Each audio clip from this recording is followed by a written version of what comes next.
박영선 후보의 만류에도 불구하고 임종석 전 대통령 비서실장이 연일 고 박원순 시장의 치적을 추켜 세우고 있습니다. 여성계에서는, 아니 정치권에서는 2차 가해다라는 지적이 계속 나오고 있습니다. 임종석 실장, 박원순이 그렇게 몹쓸 사람이었냐, 가장 청렴한 공직자, 향기, 주민센터 뭐 이런 얘기 계속했거든요. 2차 가해다라는 얘기가 나왔었는데도 불구하고 박원순 시장 시절에는 안전과 복지가 두드러졌다라고 볼 수 있다. 박원순 시장의 당선은 서울 시민들의 생각이 변했다는 방증이다. 이런 글들을 계속 올리고 있습니다. 20년간 서울시장 이력을 읊은 뒤에 이명박 오세훈 시절 속도와 효율이 강조됐다며 박 시장 시절에는 안전과 복지가 두드러졌다. 선거 다시 치른 이 시점에 성찰과 평가도 이루어져야 한다며 박 시장을 두둔하고 옹호하는 글을 임종석 전 실장이 재차 올린 겁니다. 자, 이재명 기자. 박영선 후보가 나랑 연락 안 되는 사람이다. 좀 그러지 마라, 자제하라. 만류를 했음에도 불구하고 임종석 대통령 전 실장이 이렇게 피해자의 기자회견이 있었는데도 불구하고 2차 가해라는 비판이 일 수 있는 글을 왜 재차 계속 올리는 겁니까? 저는 오히려 박영선 캠프가 궁금해하지 않을까 싶습니다, 사실은. 지금 임종석 전 실장 얘기는 계속 청렴하다, 향기, 그다음 재평가해야 된다, 이름을 새겨야 된다, 이런 얘기를 계속하면서 물론 이제 박 전 시장의 공과가 있기 때문에 공을 얘기하는 것 자체를 뭘 할 수는 없지만 저희가 여러 차례 얘기했지만 어쨌든 피해자 중심주의라는 게 우리 사회의 진보, 우리 사회가 성장해가는 과정입니다. 그런 상황에서 피해자가 보궐선거 이후에 자신의 생활을 다시 회복할 수 있을지 모르겠다. 이런 걱정, 일상의 회복을 걱정하는 상황에서 저런 걸 재차 올린다는 것 자체가 참 이해할 수 없고 그런 점에서 박영선 후보도 자제해달라. 그러면 선을 그었던 거죠. 그리고 그냥 논란이 되니까 남인순, 진선미, 고민정 의원 같이 피해 호소인 3인방까지를 다 캠프에서 내보내면서까지 어쨌든 이 사안을 조기에 매듭지려고 하는 게 지금 박영선 캠프입니다.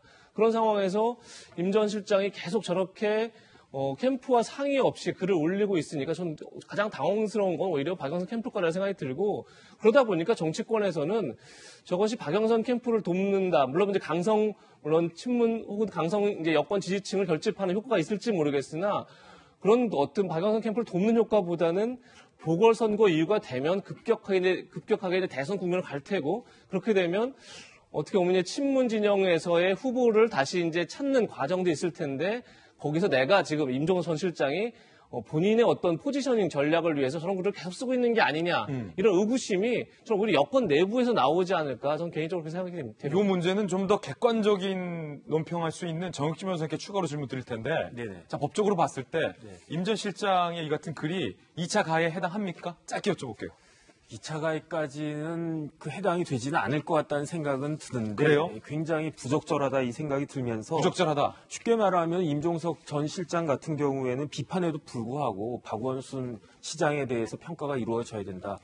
좋아요. 그런데 한 단계가 더 나간 것 같아요. 임 전 실장은 자기가 이렇게 박원순을 옹호하는 것이 이번 선거, 눈앞에 닥쳐있는 20일 뒤에 치러지는 이 선거에 도움이 된다라고 임 전 실장은 확신하는 것 같은데 그게 과연 정무적으로 맞는 이야기인가 의문입니다. 정혁진 변호사님 말씀대로라면 네. 임 전 실장이 대통령 비서실장을 지냈기 때문에 이 같은 글이 피해자에게 미칠 영향에 대해서 전혀 모를 뿐이 아니라는 생각이 드는데 아닐 수도 있습니다만 그렇다면 피해자에게 본인의 글이 어떤 상처가 될지를 알면서도 의도를 갖고 이런 글을 쓴다라고 보세요? 저는 어떤 생각하냐면요. 지금 피해자는 솔직히 말하면 별로 안중에 없어요. 누가? 임 전 실장 입장에서 개인 견해입니다. 네, 개인 견해로 임 전 실장은 어떻게 생각을 하느냐 선거가 굉장히 중요하다. 이번 선거가 어떻게 되느냐에 따라서 문 대통령에 대한 전체적인 그 평가가 달라질 수도 있다라고 생각을 하는 것 같거든요. 그러니까 여기에 대해서 어떻게 하면 선거에 이길 수 있을까에 대해서 몰입한 나머지 다른 부분들은 잘 생각 못하는 것이 아닌가 그 생각이 듭니다. 자, 요거는 반론을 좀 들어봐야 될 것 같은데 정혁진 변호사의 개인 견해는 임 전 실장이 피해자에 대해서 전혀 고려하지 않고 있다. 박수현 전 대변인 견해 있으십니까? 예, 피해자에 대해서 고려를 왜 안 하겠습니까만 지금은 특히 정치인 행정가들에게는 공과 과가 다 있습니다. 아무리 그렇다 하더라도 지금은 과에 대한 반성의 시간이지 공에 대한 평가의 시간이 아니다라고 있다라고 하는 것을 임 실장이 명심했으면 좋겠습니다. 임 실장 부적절한 글이다라는 자, 돌직구 발언까지 들어봤습니다.